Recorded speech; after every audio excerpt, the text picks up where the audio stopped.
Bonjour à tous et à toutes. Je suis Priscille Imelda Pogomé, je suis journaliste et je suis fière de l'être. En cette petite matinée du dimanche 3 mai 2020, je voudrais déjà souhaiter une très bonne célébration de la Journée mondiale de la liberté de la presse à toutes les collègues journalistes, à tous les confrères et surtout à toutes les femmes journalistes. Depuis le 1er mai, ma collègue Angela Pedja a lancé un cri d'alarme, un cri de cœur. Et plusieurs de mes contacts sont rentrés dans mon inbox et me demandaient, Priscille, est-ce que c'est vrai, en m'envoyant le lien en référence à sa page Facebook et me demandaient d'aller lire. J'ai lu ce qu'elle a écrit et beaucoup de personnes m'ont demandé si c'est vrai. Oui, c'est vrai. Elle n'a pas du tout menti. Elle a dit la vérité.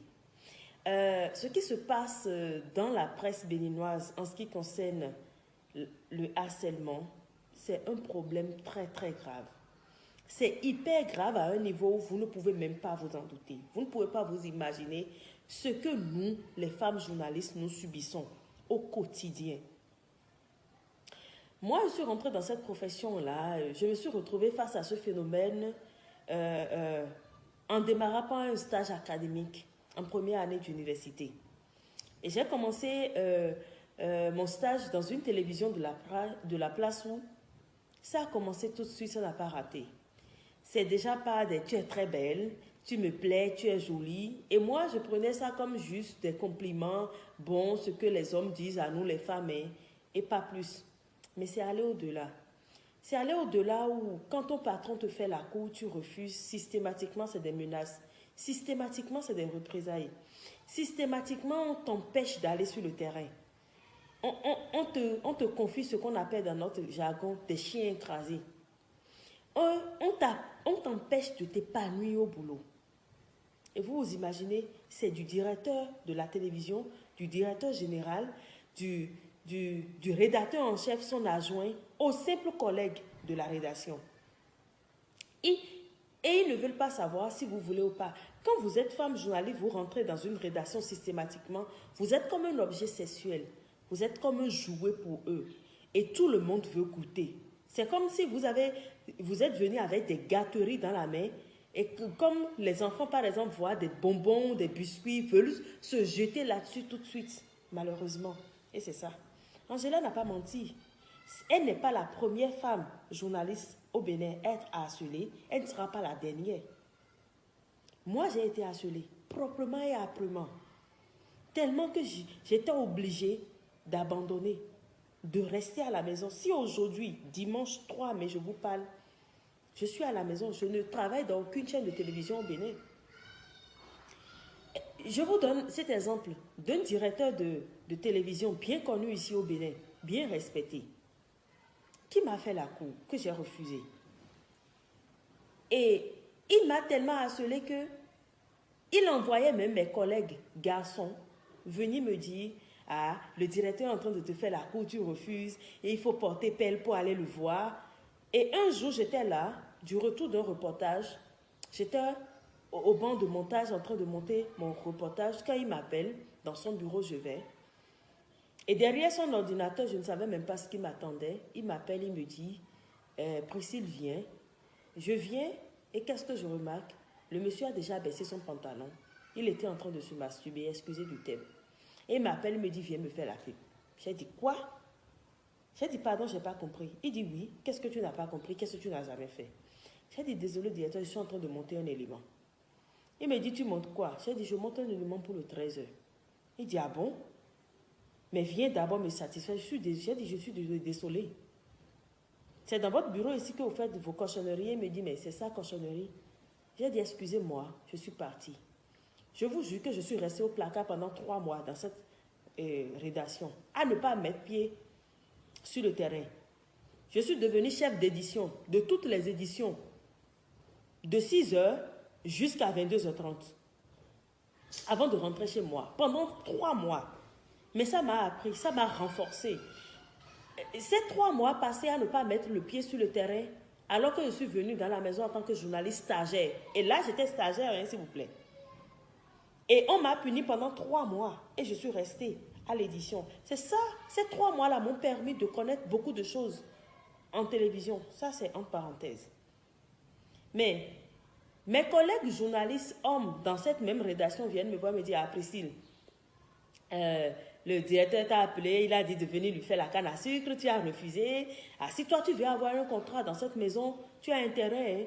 Toutes les femmes l'ont fait, pourquoi pas toi? Et même si elles l'ont fait, et même si elles ne l'ont pas fait, ils vont vous dire ça, pour vous motiver à faire ce qu'ils veulent.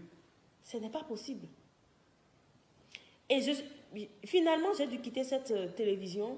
Je suis allée dans une autre télévision. Ce directeur-là m'appelle et me dit, mais Priscille, combien de télévisions tu vas faire au Bénin? Combien de télévisions tu vas faire au Bénin? Tant que je serai dans la presse, toi, tu ne pourras pas travailler dans une télévision. Et je lui ai dit, DG, je vais faire toutes les chaînes de télévision au Bénin. Et c'est vrai, j'ai fait toutes les chaînes de télévision au Bénin, sauf LC2 et les nouvelles. J'ai fait toutes les chaînes de télévision au Bénin. Et on m'a dit, et il me dit, ben, tant que moi je serai dans la presse, tu ne pourras pas travailler quelque part. Je suis un conseiller occulte. N'importe quel directeur de télévision, lorsqu'ils vont m'appeler ou lorsque je vais apprendre que tu travailles là-bas, tu vas te retrouver du jour au lendemain à la maison. Et c'est arrivé. Je me suis retrouvée du jour au lendemain à la maison. Mais je ne regrette pas. Parce que j'ai tenu bon, j'ai tenu tête à ces hommes-là. Ils vous harcèlent. Il y a des directeurs, quand on les nomme, mais quand vous êtes dans le public, c'est bon. Vous êtes un contractuel, vous êtes un agent permanent de l'État. Quand vous refusez de le faire, on vous met au placard, vous êtes là, vous n'avancez plus, il n'y a plus de promotion. Mais quand c'est dans le privé, et surtout avec le nouveau code du travail, où il n'y a pas de contrat à durée indéterminée, où c'est un contrat à durée déterminée, et le patron sait que il t'aura à la fin de ton contrat. Toi-même, tu sais d'avance, il ne te renouvelle même pas. Quand ton contrat termine, tu ramasses tes affaires et tu pars. Mais si tu ne pars pas, tu restes et tu te laisses faire.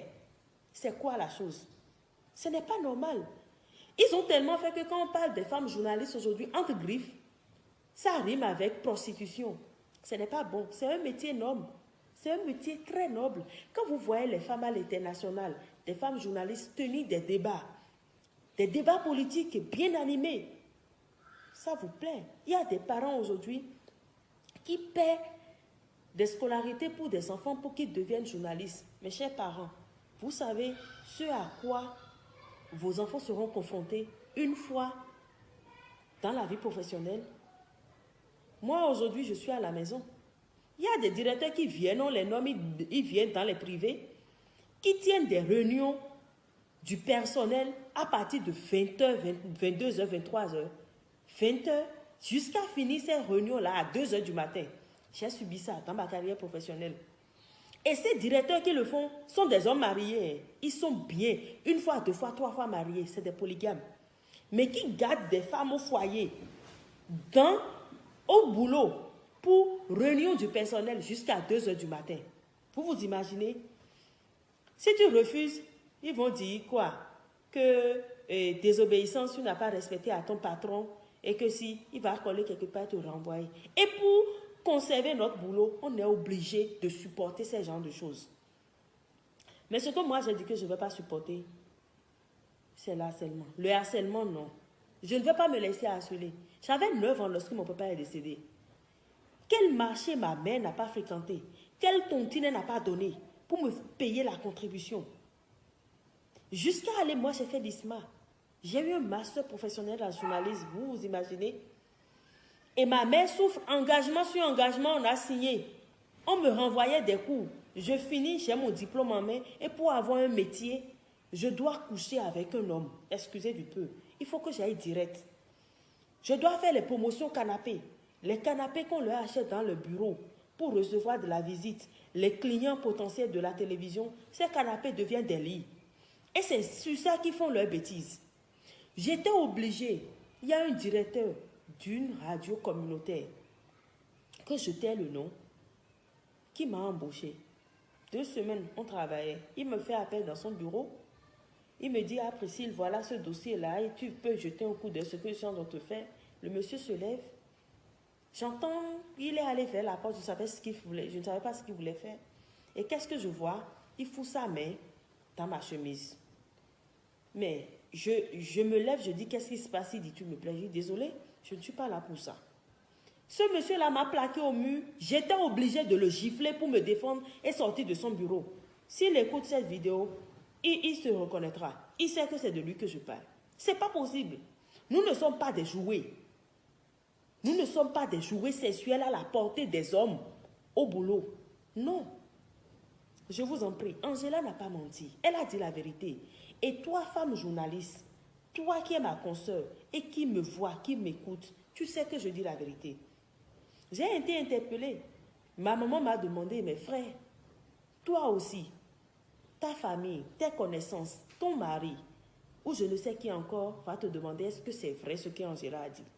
Pardon, il ne faut pas dire que c'est faux. Parce que tu sais que c'est vrai. Tu sais qu'elle a dit la vérité, qu'elle n'a pas menti. Alors, il ne faut pas dire que c'est vrai. C'est le moment. Aujourd'hui, c'est la journée mondiale de la liberté de la presse. Et c'est la manière dont moi, je libère ma parole. C'est ma manière de libérer la parole. Angela l'a dit, moi, je vais le dire. Je ne sais pas si d'autres auront le courage de le dire. Elle a été harcelée, j'ai été harcelée aussi. Il n'y a pas cette chaîne de télévision-là. Il n'y a pas cette chaîne de radio-là, de presse écrite. Même les simples stagiaires, elles viennent stagiaires à la recherche de l'expérience professionnelle et vous tapotez les fesses par ici, c'est les seins par là, c'est les attouchements sexuels, c'est les menaces. Koi. Ce que vous faites là, ce n'est pas bon. Arrêtez avec ça. Laissez les femmes tranquilles. La femme a la liberté d'accepter vos avances. Elle a la liberté de dire non. Et quand elle dit non, collez-lui la paix.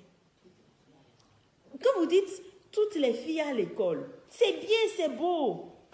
Mais c'est ma maman qui me souffle ça. Quand vous dites toutes les filles à l'école, c'est bien, c'est beau. Mais après, elles vont devenir quoi? Quand vous dites, on ne retrouve pas les femmes dans les instances de prise de décision, ce n'est pas bien. Ce n'est pas bien. Nous voulons être dans les instances de prise de décision, mais vous ne nous collez pas la paix. Combien de femmes sont obligées d'abandonner leur métier pour rester à la maison? Combien de femmes sont obligées de rester à la maison pour conserver leur foyer? Combien de hommes sont obligés de dire à leurs femmes, reste à la maison, je vais te payer le salaire, même s'ils ne trouvent pas le salaire, ils savent que bon, on nous met à l'abri. Pardon, laissez-nous tranquilles. Aujourd'hui,